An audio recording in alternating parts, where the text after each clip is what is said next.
Sebuah tatanan baru sedang disiapkan untuk umat manusia di dunia.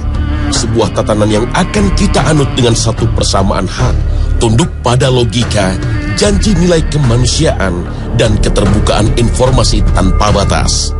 Pada saat itu, manusia akan mandiri seutuhnya. Nasib akan bisa ditentukan sendiri, seolah Tuhan tidak lagi diperlukan. Surga dan neraka menjadi cerita dongeng. Pada saat itu, agama tidak lagi relevan dengan kehidupan manusia. Sebuah pemikiran akan kemandirian manusia tanpa campur tangan Tuhan yang digagas oleh kelompok bernama Illuminati. Air, udara, tanah, dan api menjadi elemen simbol kelompok ini, dengan segitiga dan mata tunggal di tengah sebagai logonya. Sebuah visualisasi yang mengingatkan kita akan satu ciri makhluk akhir zaman bernama Dajjal.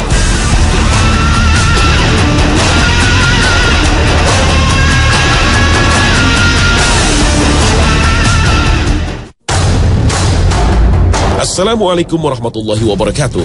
Selamat pagi pemirsa. Khazanah kembali hadir untuk memberikan wawasan dan informasi kepada Anda. Tatanan dunia baru adalah sebuah konsep yang dibuat oleh dua organisasi rahasia yang dianggap paling berpengaruh di dunia, yaitu Freemason dan Illuminati. Illuminati yang berarti sang pencerah adalah sebuah organisasi yang diduga kuat didirikan pada tanggal 1 Mei 1776 oleh Adam Weishaupt. Tujuan utama pembentukan Illuminati adalah membuat manusia sempurna sebagaimana Tuhan tanpa Tuhan. Dalam konteks tatanan dunia baru yang dijalankan oleh manusia yang sempurna, hanya ada sebuah agama, yaitu agama yang berdasarkan penyembahan akal budi atau worship of reason. Pendiri Illuminati percaya ketika akal budi menjadi agama manusia, maka permasalahan akan terselesaikan. Sehingga secara sederhana, Illuminati mendefinisikan akal budi sebagai penggunaan pikiran manusia yang tak terkekang untuk memecahkan permasalahan tanpa keterlibatan Tuhan. Tatanan dunia baru yang menghilangkan kuasa Allah Subhanahu wa Ta'ala atas hidup manusia ini sejatinya menentang kebenaran surat Yunus ayat ke-34. قل هل من شركائكم من يبدأ الخلق ثم يعيده فأنى تؤفكون. Kelompok Illuminati merupakan sebuah kelompok rahasia tertua yang telah terbentuk semenjak zaman Babilonia kuno. Di masa itu, terdapat sebuah menara Babel yang dibangun oleh Raja Namrud. Pembangunan menara Babel pada dasarnya adalah sebuah upaya manusia untuk menggapai langit. Sebuah simbol dari upaya manusia untuk meninggikan derajatnya. Islam secara tersirat telah menjelaskan adanya menara Babel dalam surat Al-Fajr ayat ke-6 hingga ke-8. Apakah kamu tidak memperhatikan bagaimana Tuhanmu berbuat terhadap kaum Ad, yaitu penduduk Iram yang mempunyai bangunan-bangunan yang tinggi yang belum pernah dibangun suatu kota seperti itu di negeri-negeri lain. Al-Quran Surah Al-Fajr ayat 6-8. Kesombongan umat manusia atas kecerdasan dan kemampuan berpikirnya membuat mereka berbuat zalim dan merusak dunia. Pada akhirnya Allah Subhanahu wa Ta'ala dengan kuasanya memberikan ganjaran berupa azab seperti yang tersari dalam surat Al-Fajr ayat ke-12 hingga ke-14. Lalu mereka berbuat banyak kerusakan dalam negeri itu. Karena itu Tuhanmu menimpakan kepada mereka cemeti azab. Sesungguhnya Tuhanmu benar-benar mengawasi. Al-Quran Surah Al-Fajr ayat 12 hingga 14. Kehancuran menara Babel karena azab dari Allah Sang Maha Kuasa bagi sebagian kecil umat manusia tidaklah menjadi pelajaran, namun justru memunculkan api dendam dari kelompok kecil umat manusia kepada Tuhannya. Kelompok kecil inilah yang pada akhirnya menjadi akar dari gerakan Illuminati. Illuminati dengan segala rencana dan agendanya berusaha membalaskan dendamnya kepada Allah Subhanahu wa Ta'ala sehingga tak ayal berkelakuan sebagai sekelompok orang pemuja setan. Agenda Illuminati pada akhirnya di abad ke-18 semakin nyata seiring terciptanya konsep tatanan dunia baru, New World Order. Salah satu agen Illuminati sesuai dengan buku tulisan Henry Mackau adalah Amschel Meyer Rothschild. Di tahun 1773, Rothschild yang merupakan seorang Yahudi Ortodoks mengadakan pertemuan dengan 12 bankir terkemuka. Salah satu cara Illuminati menguasai dunia adalah dengan menggunakan dominasi ekonomi.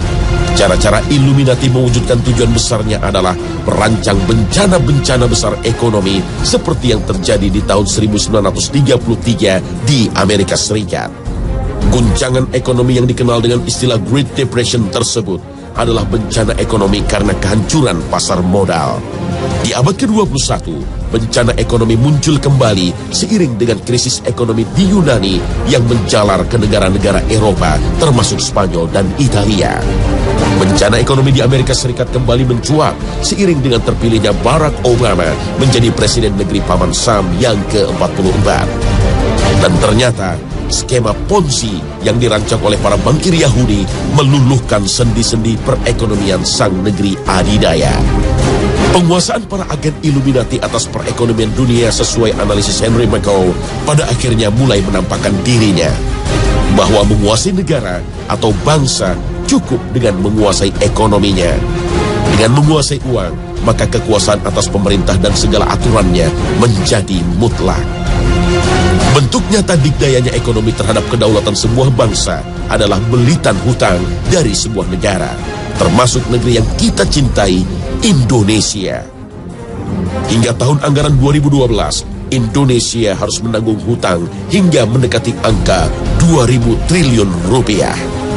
Dan hingga saat ini, anggaran pendapatan dan belanja negara APBN masih mencatatkan angka defisit hingga lebih dari 150 triliun per tahunnya, yang memaksa para pengelola keuangan negara terus-menerus mengeluarkan surat hutang negara. Akankah sebuah negara mampu berdaulat dan melindungi serta mensejahterakan rakyatnya jika senantiasa dibelit hutang?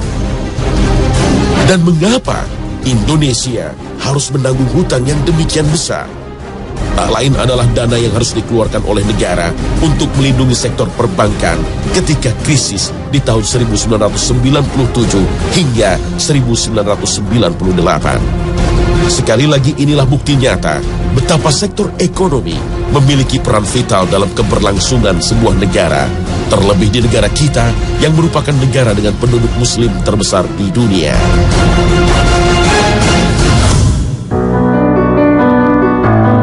Salah satu orang yang menulis mengenai agenda besar The New World Order adalah Constance Cambay. Dalam bukunya yang berjudul The Hidden Dangers of the Rainbow, The New World Order adalah sebuah tatanan yang dibentuk berdasarkan sebuah pemahaman akan satu kesamaan agama baru. Dan agama itu adalah New World Order. Sebuah pemahaman akan satu aturan baru yang mampu melibatkan seluruh manusia di bumi tanpa batas warna, kulit, suku, bangsa, dengan satu prinsip dasar, yaitu kemanusiaan. Internet dan kartu kredit dengan berbagai kemudahan dan manfaatnya disadari telah menjelma menjadi sebuah sistem keuangan baru. Siapapun, dimanapun ia berada, bisa dengan mudah mendapatkan barang apapun yang disediakan dari seluruh penjuru dunia. Transaksi tawar-menawar dilakukan tanpa kehadiran, dan identitas adalah kredibilitas seseorang di dunia maya tanpa perlu tatap muka dan asal-usul asli. Pilar lain penopang tatanan dunia baru adalah Badan Otoritas Pangan Dunia. Banyak pemimpin seakan dihantui oleh satu isu universal ini dengan pertanyaan mendasarnya adalah, cukupkah bumi dan seisinya menjamin kehidupan seluruh manusia nanti? Rasionalkah isu ini dalam kajian agama Islam, agama yang diturunkan kepada sang Nabi terakhir Rasulullah SAW? Mari kita simak firman Allah Subhanahu wa Ta'ala akan konsep rezeki, sumber kehidupan makhluk di bumi dalam surah Hud ayat ke-6. وَمَا مِن دَابَّةٍ فِي الْأَرْضِ إِلَّا عَلَى اللَّهِ رِزْقُهَا وَيَعْلَمُ مُسْتَقَرَّهَا كُلٌّ فِي كِتَابٍ مُبِينٍ. Jika menyimak sari tilawah surah tersebut, jelaslah sudah bahwa seluruh manusia dan makhluk dijamin rezekinya di dunia. Tapi entah mengapa, konsep ini tak menjadi pijakan bagi para pengambil keputusan. Kuasa otoritas pangan dunia tampaknya semakin kuat seiring dengan slogan One World, One Earth. Slogan ini seakan mengaburkan kedaulatan dan batas-batas negara dalam hal pemenuhan kebutuhan pangan manusia di bumi. Indonesia, sebuah bangsa dengan jumlah penduduk lebih dari 200 juta jiwa, merupakan salah satu negara dengan kebutuhan pangan yang terbesar di dunia. Namun, menurut Badan Pangan Dunia, FAO, Indonesia adalah salah satu negeri agraris yang tak kunjung mampu menyediakan jumlah pangannya secara mandiri. Ketidakmandirian pemenuhan pangan dalam negeri bisa diukur dari tiadanya anugerah FAO dalam hal bidang swasembada. Kegagalan pembangunan pertanian di negeri dengan tanah yang subur makmur berimbas pada kebijakan pemenuhan kebutuhan pangan. Dan ternyata kekuatan dunia seakan mendominasi seiring dengan kebijakan pemerintah saat ini untuk beternak sapi di tanah Australia. Kebijakan pemerintah ini seakan mengaburkan identitas bangsa kita. Benarkah 230 juta jiwa manusia Indonesia tak lagi mampu beternak sapi di negerinya sendiri? Dan ternyata tanah Australia di masa depan nanti tak hanya menjadi lahan beternak sapi-sapi Indonesia. China, negeri tirai bambu dengan jumlah penduduk lebih dari 1 miliar jiwa, telah mendapatkan lahan khusus untuk menjamin keberlangsungan peternakannya. Prinsip One World, One Earth inilah yang menjelaskan semakin dekatnya kita pada era tatanan dunia baru. Karena pilar selanjutnya dalam pembangunan The New World Order adalah sebuah pemerintahan dunia yang berkuasa penuh atas seluruh penduduk bumi. Di masa depan nanti, ada sebuah bentuk pemerintahan yang maha kuasa, sehingga semua harus tunduk dalam sebuah undang-undang universal. Peraturan tata kehidupan yang berlaku tersebut akan meleburkan batas teritori kedaulatan bangsa dan negara. Dan sekali lagi, kita harus membuka mata bahwa peradaban dunia semakin mendekat ke arah sana. Simak saja kuasa Dewan Keamanan Persatuan Bangsa-Bangsa. Dalam sebuah forum yang beranggotakan 5 anggota tetap dan 10 anggota tidak tetap itu, seluruh dunia seakan tunduk terhadap sebuah peraturan baku. Negara yang dianggap sebagai musuh bersama akan mendapat sanksi tegas, dan biasanya dalam bentuk embargo dan terjunnya pasukan perdamaian yang seringkali berujung pada tergulingnya pemerintahan. Indonesia bukanlah sebuah negara yang tak pernah lepas dari pengaruh kuasa Dewan Keamanan. Banyak sekali alat dan sistem pertahanan utama negeri ini yang harus teronggok dan terbengkalai karena embargo Amerika Serikat akibat kasus disintegrasi Timor Timur di penghujung era 90-an. Peraturan universal tak hanya dalam bentuk sistem pertahanan dan keamanan dunia. Perdagangan antar bangsa seakan dikendalikan oleh sebuah pasar besar yang dikelola oleh World Trade Organization, WTO. Lembaga yang juga berafiliasi dengan PBB ini memiliki kuku yang tajam dan kuat dalam mengatur perdagangan antar negara. Sebuah negara seakan tak memiliki kuasa penuh dalam hal menjual dan membeli barang dan komoditi. WTO seringkali memperingatkan bahkan memberikan sanksi kepada negara yang tak tunduk dan terkesan bandel dalam menetapkan bea masuk terhadap sebuah komoditas internasional. Sekali lagi, Indonesia adalah sasaran empuk produk-produk dunia terkait dengan besarnya jumlah penduduk dan kebutuhan rakyatnya. Di negeri yang membentang dari Sabang sampai Merauke ini, produk impor seakan mendominasi pasar barang dan jasa, mulai pakaian, sepatu, buah, gula, hingga beras. Jika pemerintah nekat membatasi peredaran barang-barang impor, maka bersiaplah seluruh komponen bangsa menghadapi sidang WTO. WTO juga menjadi momok bagi pelaku usaha lokal seiring komandonya untuk menerapkan sistem perdagangan bebas. Inikah bentuk-bentuk semakin nyatanya pembangunan pilar penopang tatanan dunia baru, The New World Order?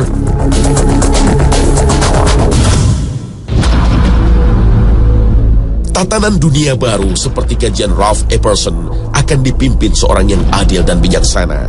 Sang pemimpin ini disebutkan dengan banyak nama di banyak agama. Penganut Kristiani menyebutnya sebagai Kristus, bangsa Yahudi memanggilnya Mesiah, umat Buddha mengenalnya sebagai Buddha kelima. Pemeluk Hindu mempercayainya sebagai Krishna, dan kaum Muslim meyakininya sebagai Imam Mahdi. Tapi janganlah terlebih dahulu mempercayai konsep ini, karena dalam tatanan dunia baru tak ada nama-nama itu. Penggagas dan perancang dunia baru yang beragamakan New Age telah menetapkannya sebagai Lord Maitreya. Dalam The New World Order, Lord Maitreya dipercaya sebagai seorang anak yang lahir di tanggal 5 Februari 1962. Lord Maitreya inilah yang memimpin dunia baru dalam sebuah tatanan baru. Lord Maitreya adalah sebuah pemimpin dengan kuasa mutlak, termasuk sebagai pemimpin agama baru. Agama New Age adalah sebuah agama yang menghapuskan semua agama dunia. New Age adalah sebuah agama yang diklaim menyempurnakan manusia layaknya Tuhan. Konsep kedatangan Lord Maitreya sebagai pemimpin maha kuasa atas segala sesuatu di dunia ini jelaslah sulit diterima ajaran Islam. Islam, agama panutan ini, telah menggariskan panduan tauhid pada umatnya dalam Al-Quran. Kitab suci yang terjaga dan terpelihara kesuciannya hingga hari akhir tiba. Dalam Islam, tak ada satupun makhluk yang maha baik yang memiliki kemampuan untuk mengatur segala sesuatu. Dan hal ini telah tersirat dalam Al-Quran, surat Al-Baqarah ayat ke-148. وَلِكُلٍّ وِجْهَةٌ هُوَ مُوَلِّيهَا فَأَيْنَمَا تَكُونُوا يَأْتِ بِكُمُ اللَّهُ جَمِيعًا إِنَّ اللَّهَ عَلَى كُلِّ شَيْءٍ قَدِيرٌ.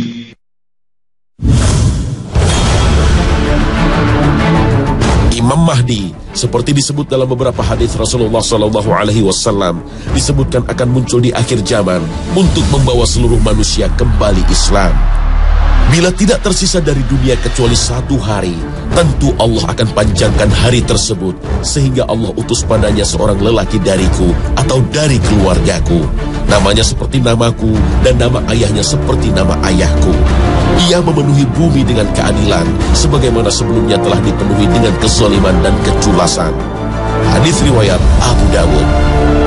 Selama masa kepemimpinan Imam Mahdi, maka kaum muslimin akan hidup dengan bertabur nikmat dan rezeki dari Allah Subhanahu wa Ta'ala. Munculnya Imam Mahdi akan membawa sebuah keadilan seperti yang disabdakan oleh Rasulullah SAW, memenuhi bumi dengan keadilan sebagaimana sebelumnya dipenuhi kezaliman. Kedatangan Imam Mahdi pada dasarnya akan mempersatukan kaum muslimin yang terpecah dan berkelompok-kelompok. Dan setelah mampu mempersatukan kaum muslimin, maka Imam Mahdi akan mampu menegakkan negara Islam dalam satu bendera di bawah panji Islam, agama terakhir dan penyempurna. Salah satu tugas besar Imam Mahdi di hari akhir adalah membunuh Dajjal. Dan diyakini Imam Mahdi dan Nabi Isa alaihissalam akan membunuh Dajjal di daerah Bab Lut, Palestina. Wallahu a'lam bissawab. Terkait dengan Dajjal, ada beberapa pendapat tentang sosoknya. Salah satu pendapat sesuai dengan hadis Rasulullah SAW adalah sebuah makhluk dengan mata satu. Namun, secara spirit ada juga yang menafsirkan Dajjal adalah sebuah sistem atau negara yang ciri dan sifatnya seperti yang menempel pada Dajjal. Beberapa pendapat tersebut mengarah kepada Amerika Serikat. Salah satunya terdapat dalam lambang negara Amerika Serikat di bagian belakang. Terdapat sebuah kalimat dalam bahasa Latin yang berbunyi Novus Ordo Seclorum. Dan jika diartikan, kalimat Latin tersebut berbunyi tatanan dunia baru, The New World Order. Bukti mengarah semakin kuat ketika terdapat sebuah simbol, sebuah mata yang terletak dalam sebuah piramida terputus. Piramida terkait dengan Mesir dan Lord Maitreya sejatinya merupakan anak dewa matahari yang dikenal di peradaban Mesir kuno. Akhirnya, benarkah Dajjal adalah Lord Maitreya, seorang pemimpin yang nantinya merupakan musuh yang akan dibunuh oleh Imam Mahdi? Wallahu a'lam bissawab.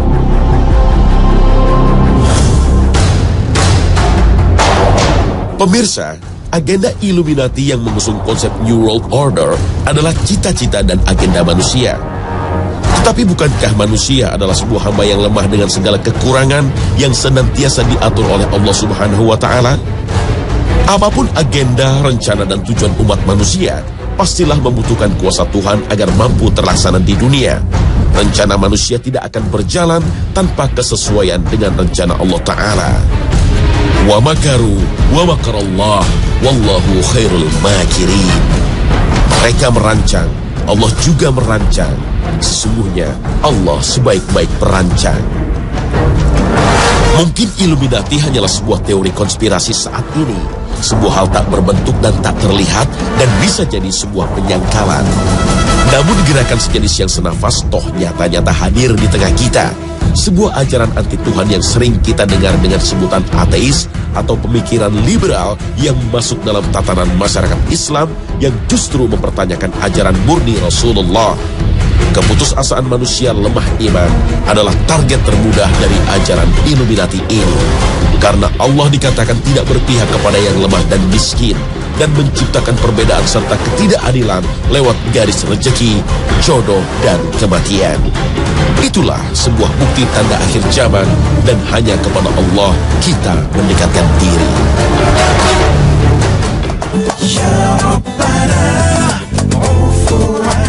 Nah pemirsa, demikian Khazanah hari ini. Semoga dapat memberikan manfaat untuk semuanya.